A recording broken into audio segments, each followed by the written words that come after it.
कण कण में तेरा वास प्रभु,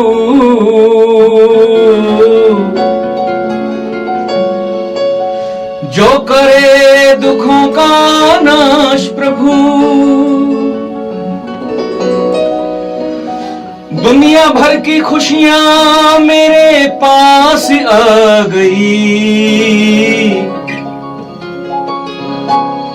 क्योंकि खाटू धाम की माटी मारे रास आ गई। ओ बाबा तेरे धाम की माटी मारे रास आ गई।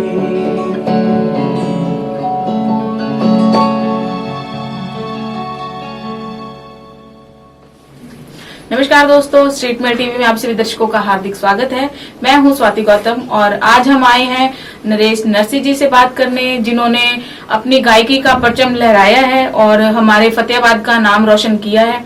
हाँ, जैसे कि आपको पता है, हमारे स्ट्रीट मेल टीवी ने एक नई शुरुआत की है कि जितने भी हमारे फतेहाबाद के जानी मानी हस्तियां हैं या जो अभी शुरुआत कर रहे हैं, जिन्होंने अपनी मेहनत से कुछ अचीव किया है, उनसे आपको रूबरू करवा रहे हैं। तो चलिए, स्वागत है सर आपका हमारे स्ट्रीट मेल टीवी चैनल पे। नमस्कार। नमस्कार।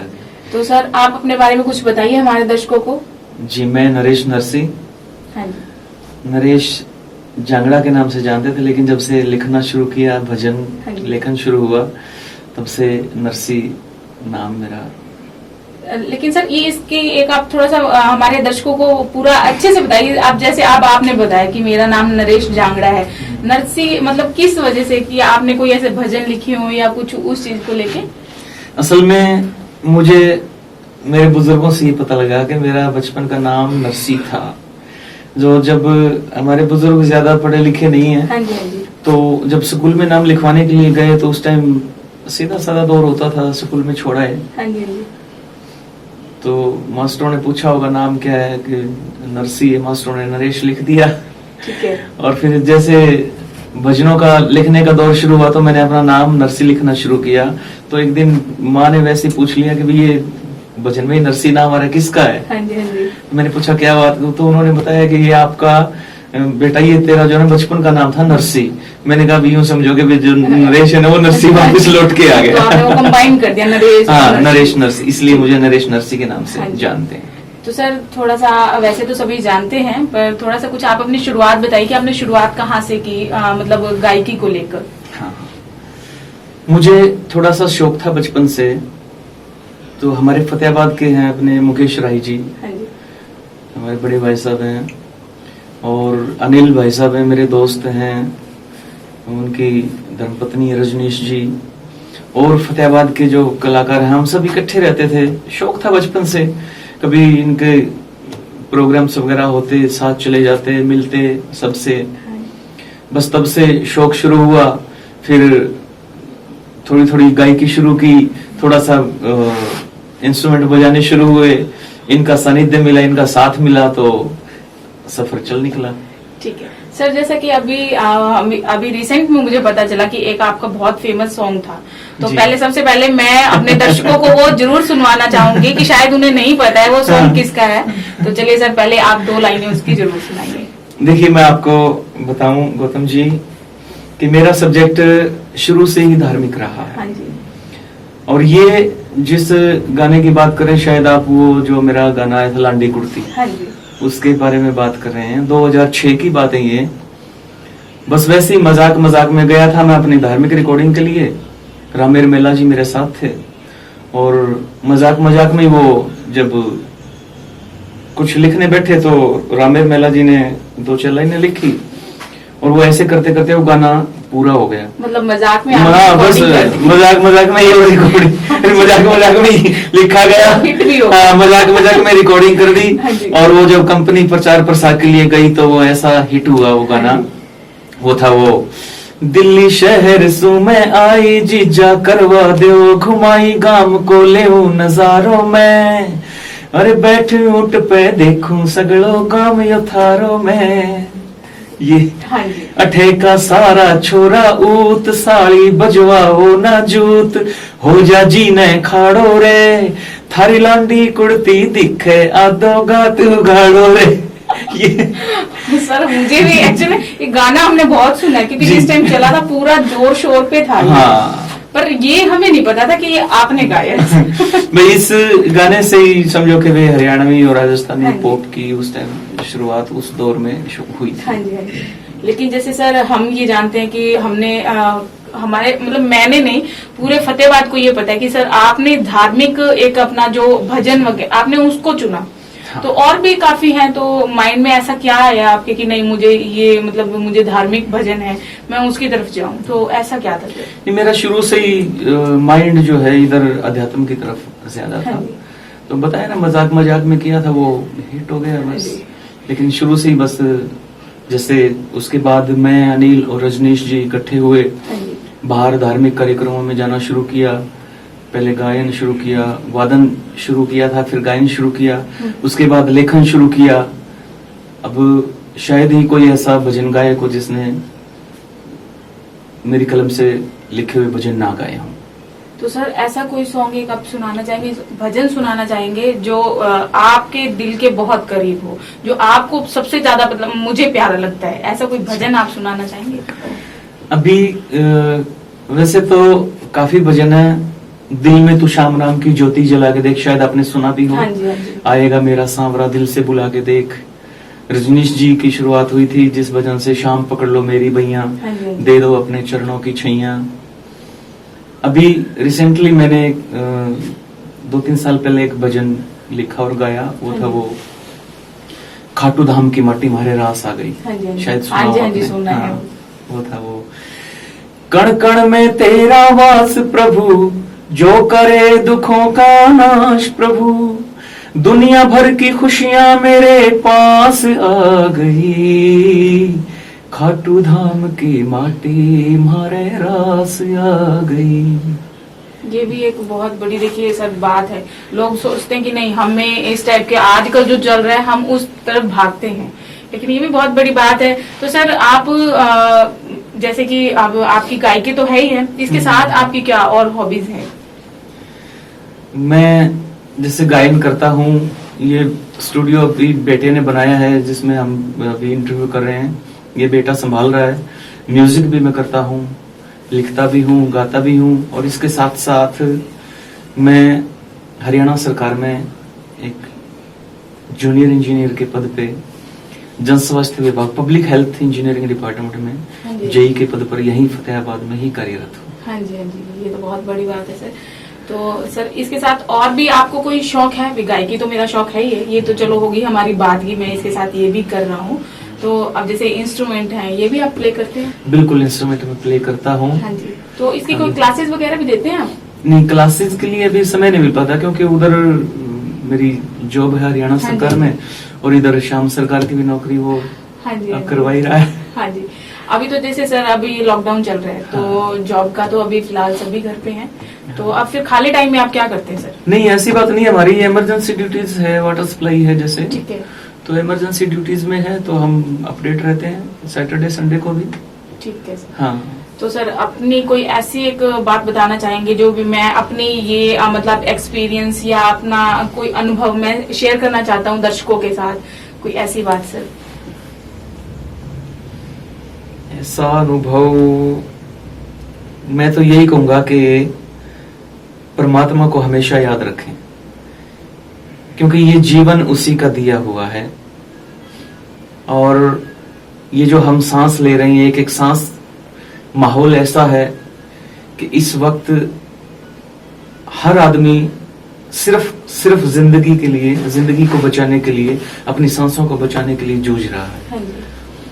ये सांसें उसी की दी हुई हैं, ऑक्सीजन की मारामारी हो रही है, ना इंसान के पास पैसा है वो काम आ रहा, ना कोई पावर काम आ रही। मैंने देखा है, मेरे दोस्तों के फोन आते हैं जो करोड़पति अरबपति हैं, पता लगता है कि वो ऑक्सीजन की लाइन में लगे हुए हैं। हाँ जी, हाँ जी। डॉक्टर्स के वहां पे मिन्नतें कर रहे हैं कि डॉक्टर साहब जितना मर्जी पैसा लग जाए, हमारे रिश्तेदार को बचा हाँ। लीजिए, लेकिन कुछ काम नहीं आ रहा। सिर्फ सिर्फ और सिर्फ अगर कमाना चाहते हैं तो सिर्फ आप दुआएं कमाइए लोगों की। हाँ जी।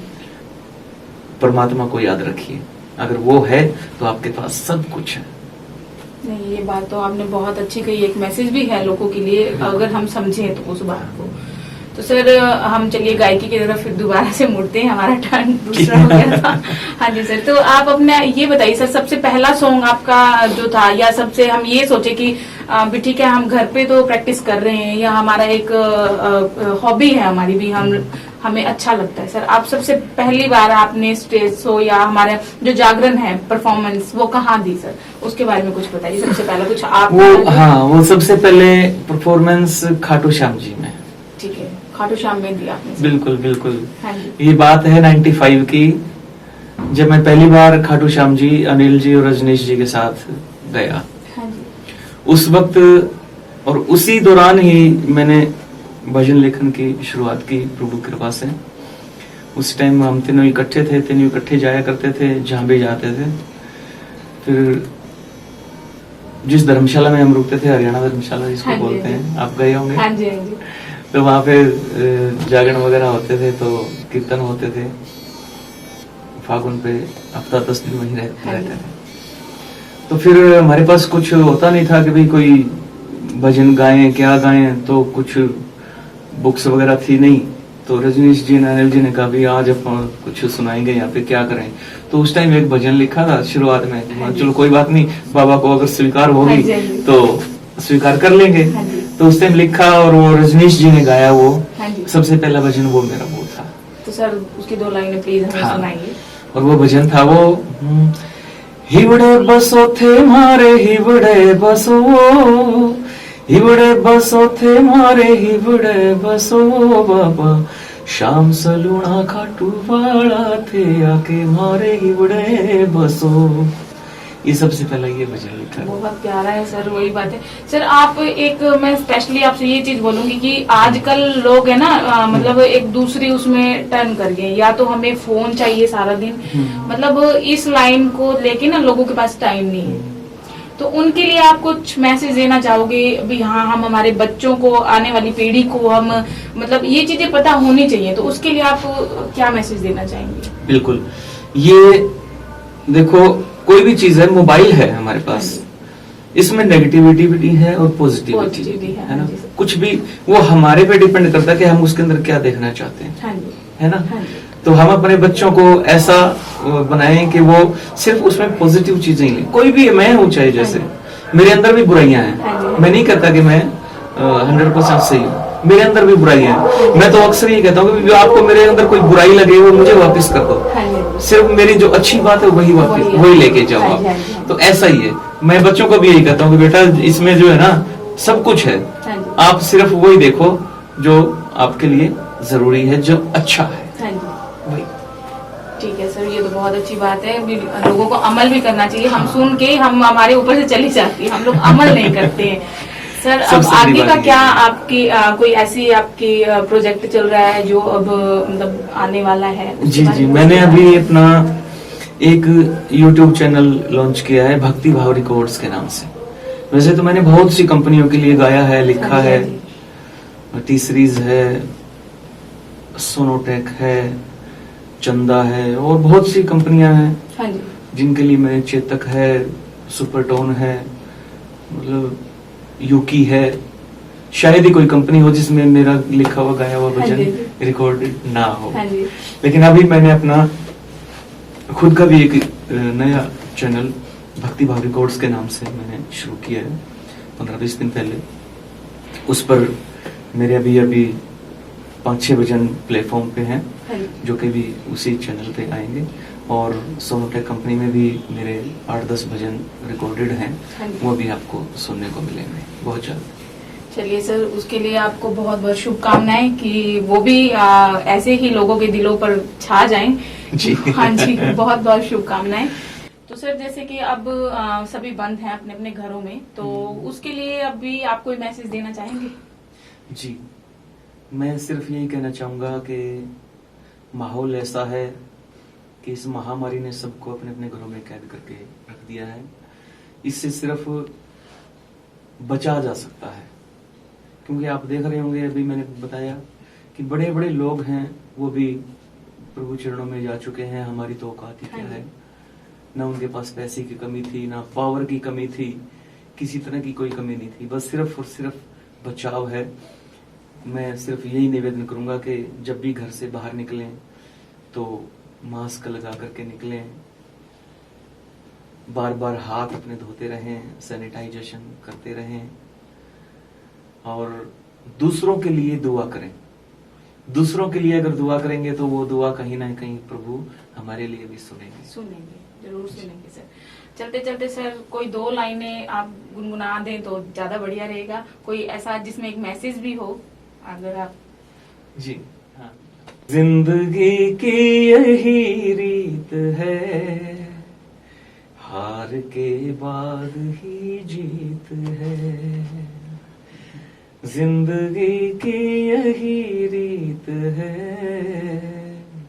हार के बाद ही जीत है।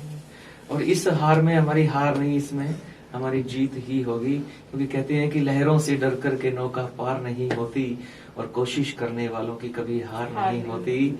मैं तमाम स्ट्रीट मेल टीवी से जुड़ी हुई पूरी टीम को और सभी दर्शकों को सिर्फ यही कहना चाहूंगा कि अपने घरों में रहें, स्वस्थ रहें, सुरक्षित रहें, जब तक ये महामारी हमारे देश से, हमारे विश्व से समूल नहीं चली जाती। हम इसका डट करके मुकाबला करें। चलिए, इसी के साथ हम आज की बात यहीं पर खत्म करते हैं। हम कल फिर हाजिर होंगे नई खबरों के साथ, नए चेहरों के साथ। तब तक के लिए नमस्कार।